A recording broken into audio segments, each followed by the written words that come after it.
ఇంకా తినొచ్చేసి మా డాడీ అనమాట. సో డాడీ అయితే ఊరైతే బయలుదేరిపోతున్నాడు. ఆల్రెడీ తను వచ్చి 2 days అవుతుంది. బట్ తను వచ్చాడే కానీ ఫీవర్ అయితే పాపం డాడీకి చాలా ఉండే అనమాట.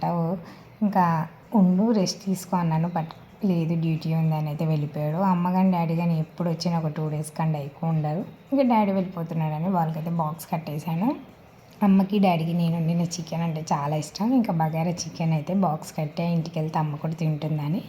ఇంకా ప్రస్తుతానికి డాడీకి ట్రైన్లో తినడానికి చపాతీస్ అయితే కట్టాను అనమాట. ఇంకా డాడీ ఇక్కడ నుంచి ఈవినింగ్ 4కి బయలుదేరితే నైట్ 10-10:30 అవుతుంది తను రీచ్ అయ్యే వరకే హైదరాబాద్లో. ఇంకా మా పాప అయితే పాపం మార్నింగ్ నుంచి డాడీకి అయితే ఫోర్స్ చేస్తుంది వెళ్ళకూడదనేసి. కానీ తప్పదు ఇంకా వెళ్ళాలి కాబట్టి ఇంకా డాడీ అయితే బయలుదేరిపోతున్నాడు. ఇంకా మేము వచ్చేసి డాడీకి అయితే డ్రాప్ చేయడానికి ఇంకా రోడ్ సైడ్ వరకు అయితే వెళ్ళామన్నమాట. వాళ్ళు వచ్చినప్పుడు ఎంత హ్యాపీనెస్ ఉంటుందో వెళ్ళిపోయినప్పుడు కూడా అంతగే బాధ అనిపిస్తుంది. కానీ డాడీ అయితే చిన్న పిల్లోడిలాగా ఎప్పుడు మేము వెళ్ళిపోయినా వాళ్ళు వచ్చి వెళ్ళినా ఏడ్ చేస్తాడనమాట.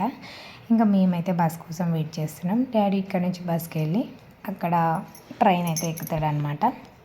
ఇంకా మేము మాట్లాడుతూ ఉన్నాం. బస్ అయితే వచ్చేసింది. ఇంకా డాడీ అయితే బయలుదేరిపోయాడు. సో మీరు మీ బాండింగ్స్ నాతో షేర్ చేసుకోవాలనుకుంటే నా ఛానల్కి సబ్స్క్రైబ్ చేయడం మర్చిపోకండి.